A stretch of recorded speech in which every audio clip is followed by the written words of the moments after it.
What's up, guys? Chris here again with another Eden Zero manga chapter review. And wow, just wow. This chapter, I have to say, was very, very brutal and incredibly misleading in all the best ways possible, giving us a bunch of reveals and bomb drops, almost literally.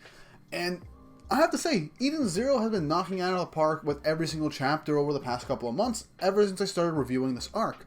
And I'm just incredibly happy with how things are turning out. Eden Zero keeps impressing me with every single chapter and building upon itself every single week. The fight between Shura and Shiki continues to intensify, and we seemingly get a type of midway point or conclusion to Nero versus Ziggy, and we get to the all-link system in this chapter as well. I'll go over everything in detail as I go through the chapter bit by bit, but for now, this was a really good chapter and I can't wait to talk about it. And before I get into the actual review, don't forget to like and subscribe to the channel and hit the notification bell for updates on future videos. It really helps. It's really inching closer and closer to that 1,000 subscriber mark. We are so very, very close. I really aim to get there by November. Maybe mid to late November is more possible, but I really can't wait till we reach 1,000 subscribers. You guys have been awesome. Thank you for the support. And also, if you really want to support me even further, go and check out my Patreon, link in the description below, with a multitude of different tiers, giving you access to a patron-only Discord server, as well as some different channels with access to particular polls I set up, or helping me decide on future videos to make in the future. I also have a Ko-fi account if you want to donate through there to help me get videos out a lot quicker. Everything that you can possibly do helps me out immensely. And with all that said and done, let's get straight into the video. Now, last week we basically had a full-on confrontation between Ziggy and Nero, getting the reveal of Nero's Empire Dice, and the fact that it isn't his ether gear, but an actual relic that has Mother Ether in it, and has these special abilities that help guide him to victory every single time, but he always ends up having to lose something greater and greater the more his victory is assured. So a little monkey paws type thing going there, and decent checks and balances. We also get the fight between Shura and Shiki reaching its midway point, going into the real intensity of it as both go into overdrive, and seemingly Shiki loses his left eye.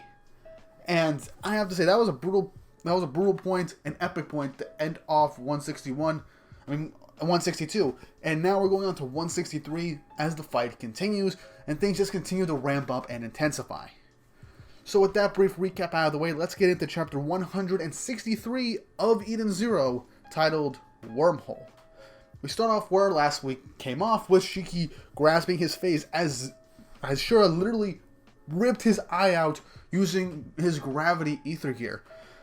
And Shura wastes no time and lands a devastating punch on Shiki's face, knocking him back, and lands a massive barrage of punches. I want to throw like a JoJo reference with like the Ora thing, but I don't really feel like doing that. But yeah, Shura continues to land hit after hit on Shiki as Shiki's literally just clutching his eye in intense pain as he literally just lost his eye, and that's like a part you do not want to get ripped out. And he slams Shiki on the ground, seemingly breaking through a floor. Shiki gets back up and lands another devastating hit on Shura. But then, Shura ends up raining down a bunch of rubble using his ether gear as projectiles to hit Shiki over and over and over again. He then, all Dante style, like remember from Dante, and if you've read or watched Black Clover, the character of Dante also had gravity powers, and he managed to use his gravity to basically shift and craft a sword out of stone, using his gravity to basically like carve everything out. This is what Shura does. He's using his gravity ether to basically turn this big piece of rubble into a spear, which he calls Heavy Lance, and then throws it right at Shiki, right through his left torso. As Shiki is literally in immense agony. You can tell from the detail of this panel, as Shura's just like, now you understand how much of a different league you're in. I'm that much stronger than you are. As it seems like Shiki is about to like literally lose consciousness or die from this whole spear, from this impalement, as he falls to his knees. We then jump cut to Rebecca, Happy, and Pino, as we're told that they've reached the All-Link system. But that where they are right now is in fact the control room. The actual device and main body is right underneath them. Just like that, a bunch of guards show up to try and apprehend or kill Rebecca, but thinking quickly and using her ether gear, she uses Leaper with Happy's blasters to basically knock down and disarm all of the guards. Which, I'm glad Rebecca didn't really have any super exhausting fights, because she probably wouldn't be able to do too much in this situation if she was exhausted from her battle with Flyra, if she actually fought her. But yeah, as she's getting the upper hand, all of a sudden one of the guards literally just blah. I can't, splashes, his body literally gets smashed to the ground. A puddle of blood and body parts just explodes. It literally just explodes. And then it happens to all of the other guards, as Rebecca, in shock and horror, sees all this as they're literally begging for their lives now. I don't know what's going on, but I have a decent idea, and it's revealed in the very next page that it is Shura hovering above everybody and showing the true power and gravity of what real gravity is, showing this is real gravity, as he literally used his powers to just make everyone collapse in on themselves, turn into a bloody pond, a bloody puddle on the ground. And everyone's wondering where the hell is Shiki, as Shura just states with absolute confidence that Shiki is dead. He then pins Rebecca, Pino, and Happy to the ground, as he states that he's going to show them he literally just showed them the true power of gravity ether against a normal person when he goes all out. And he literally and as I say, type of formality, or possibly also just to show somebody, the gloat, so he can gloat. He says, "Since you made it all the way here, I'm going to show you what's going to happen next. Watch me destroy all of the bots in the LE Cosmos," as he activates the All-Link system. Now, here's something that I have to say is very intriguing. Shiki dead, All-Link system about to turn on. This is something that I honestly was thinking. With the All-Link system turning on, Shiki seemingly dead, and also, the four shining stars basically about to get killed, along with a whole basic robot genocide wipeout. I'm thinking Rebecca's gonna use Cat Leaper again. She's gonna use Cat Leaper somehow, despite her already reaching her limit. She's gonna jump a couple of seconds in the past, tell Shiki what's going on, and then change things. I think that's literally what I think everyone reading the chapter was like, okay, Shura seems to be not brutally injured. Shiki's gone. Shiki was just impaled recently, and he lost an eye. Is this gonna be a whole reset, similar to how we did with the Belial Gore arc? But this chapter continues, basically, with Shura basically stating that he's won. He's gonna blow up the temple. But then, in a nice little twist, Nero pops up behind him saying, "Do you truly think you've won?" As he literally states that there is no victory for Shura, much to Shura's shock. He's wondering what's going on. He was attacked by Ziggy at the temple, as then, with absolute confidence and just straight up shock to everyone around, Nero holds up Ziggy's head, stating, "Are you referring to this?" With everyone just straight up shocked that Nero was able to beat Ziggy. Even Shura, he stated earlier in this arc, in the battle between him and Shiki in their second fight, that he had his money on Ziggy beating Nero.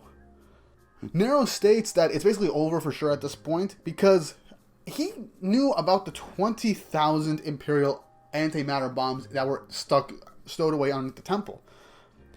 But what Nero did, and it alludes to one of the panels from the last chapter, he used his ether gear wormhole to basically transport all of those bombs to Shura's location, to the All-Link system, much to the shock of Shura. And Nero literally states that he knew about Shura's ulterior motives that were obvious from the start, and that he couldn't fool him. Shura is in absolute disbelief, thinking that, Nero is bluffing about all this. And Nero's goading him on, saying, if you really believe this, go ahead and press the all-link system. You'll blow yourself up in the meantime, so go ahead. I got nothing to lose right now. My Empire Dice already foresaw my victory. And this is really good. I like the twist that Nero knew that Shura was going to betray him and like do all this crap.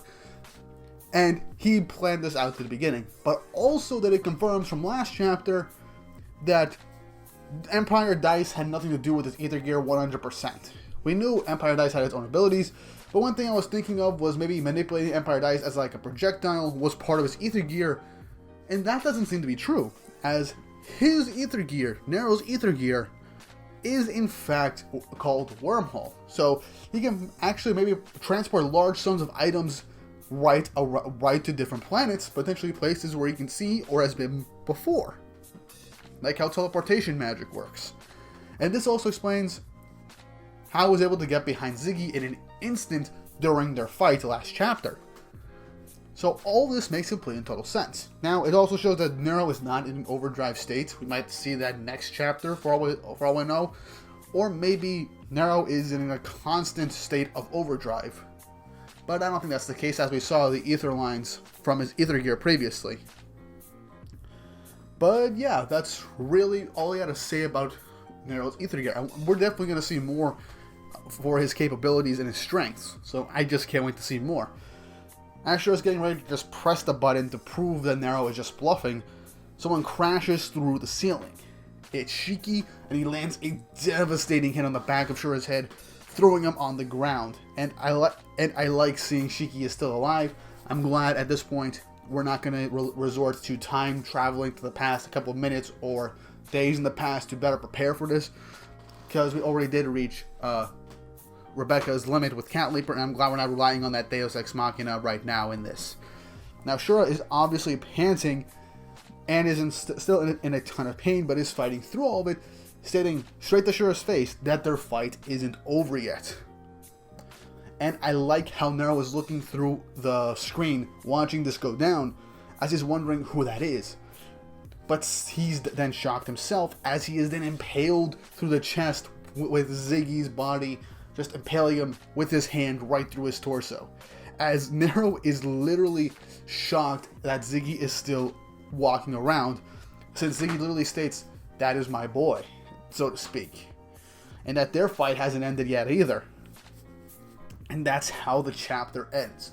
So, I am so glad that the fight between Ziggy and Nero did not end off screen. That would have been disappointing. I'm glad that we didn't resort to Cat Leaper being a Deus Ex Machina and Shiki basically being killed with Shura, based off of like surprise and underhanded tactics. I think Shura is strong. Shiki is strong enough to overcome these odds, but it is very concerning with how Shiki's mental state is. He's also in a ton of pain, losing a lot of blood. He lost his left eye too. He's taken a lot of damage, and I'm not sure how old this is going to go down. Now, before I end off this video, let me give a few thoughts on what's going to continue to occur next. First, Ziggy and Nero.